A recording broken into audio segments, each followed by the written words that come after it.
Ouija. Dans les années 60, un garçon nommé Harry vivait en Pologne avec ses parents. Il avait 3 amis, Emma, George et Luna. Un jour, les parents de Harry se sont rendus chez un parent. Harry a invité ses amis à la maison. Au bout de quelques jours, certaines maisons n'auraient pas été vides si les parents cessaient de se déplacer. Tout le monde rit et s'assoit sur le canapé. Maintenant, dites-moi, que devons-nous faire? Nous avons tous la nuit devant nous. Jouons à action ou vérité. À quel genre de jeu veux-tu jouer? J'ai beaucoup de jeux à proposer.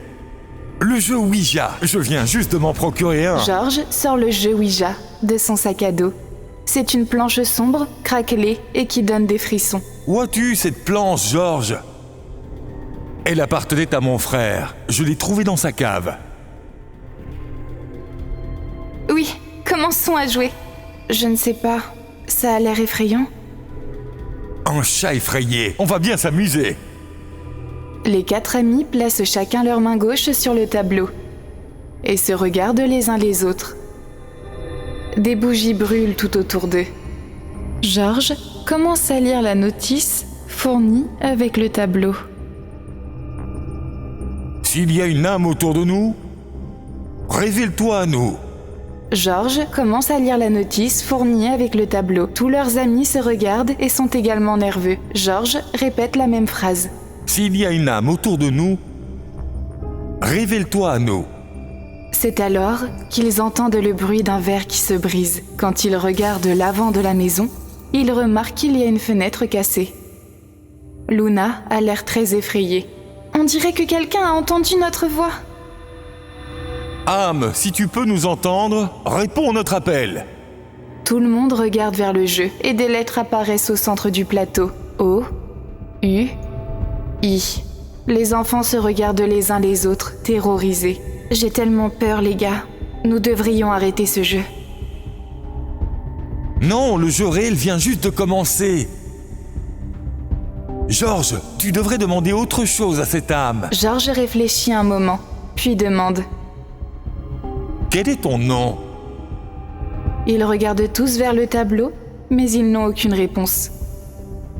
Je demande à nouveau. Quel est ton nom? Les lettres précédentes disparaissent et de nouvelles lettres se révèlent. L, E, M, A, L. Le mal. Son nom est le mal. Ce doit être un démon. George, arrête ce jeu tout de suite. Soudain, les bougies s'éteignent toutes et la fumée envahit la pièce. Les 4 enfants commencent à tousser. George, que se passe-t-il? J'ai très peur. Nous devons arrêter ce jeu tout de suite. Tout le monde retire ses mains du tableau et ferme la boîte. La fumée disparaît lentement.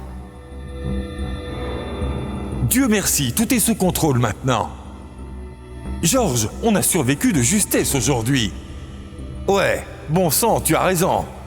Une ombre se dresse derrière George. Les 3 sont horrifiés de la voir. Regarde derrière toi, George. George regarde derrière lui et crie. Ses bras et ses jambes sont très maigres. Ses yeux sont rouges et sanglants. Il a des bleus sur la tête. Les 4 tremblent en voyant cette ombre. Que se passe-t-il? Vous avez eu peur de moi, les enfants? Vous m'avez appelé seulement. Le savez-vous? J'étais vivant comme vous tous. Je respirais aussi. Et vous savez ce que je faisais? J'avais l'habitude de brûler les petits-enfants jusqu'à leur mort. Et vous savez pourquoi? Parce que j'étais fou.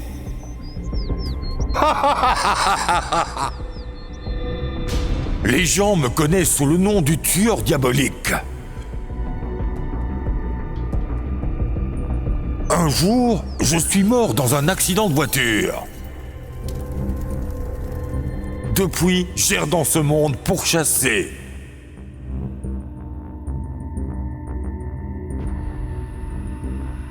Aujourd'hui,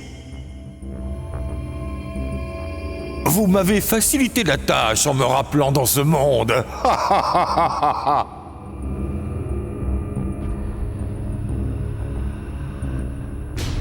Georges court vers le tableau et commence à lire la notice. Nous voulons vous renvoyer. Partez d'ici. Allez-y.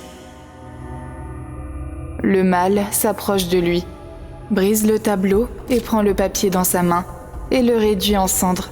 Georges est terrifié de voir cela. Je ne suis pas venu ici juste pour être renvoyé dans ma prison. Tu comprends ? Le mâle attrape le cou de Georges et son corps commence à fumer. Le mâle hurle à haute voix. Emma, Harry et Luna tentent de s'échapper, mais les flammes du feu les engloutissent partout. S'il vous plaît, laissez-nous tranquilles. Georges suffoque et son corps commence à brûler. Georges tombe, il est brûlé et il ne reste plus qu'un squelette. Harry verse de l'eau sur la porte pour éteindre le feu, mais les flammes ne s'éteignent pas. Au contraire, les flammes deviennent plus chaudes. Le mâle s'approche de Harry et se fixe contre lui. Ça suffit, petit. Maintenant, tu ne pourras plus échapper à mes flammes. Harry hurle de douleur. Le mâle a fait une marque sur le corps d'Harry. Avec son pouvoir, et se met à rire. Luna et Emma arrivent. Et Emma prend le médaillon croix de son cou et le pose sur le front du mâle. Le mâle souffre énormément. Il brûle gravement Harry dans le feu. Et son corps est aussi brûlé dans le feu. Luna, sauve-toi d'ici, je vais le retenir avec cette croix. Et toi ? Ne t'inquiète pas pour moi, sauve-toi d'ici. Luna s'enfuit et le démon attaque Luna plutôt qu'Emma. Il la pousse par derrière et elle tombe dans le feu de la porte. Et elle commence à souffrir des flammes. Emma a une croix dans la main et dès que le mâle parvient à la blesser, elle souffre. Il ne peut plus nuire à Emma. Je reviendrai de nouveau.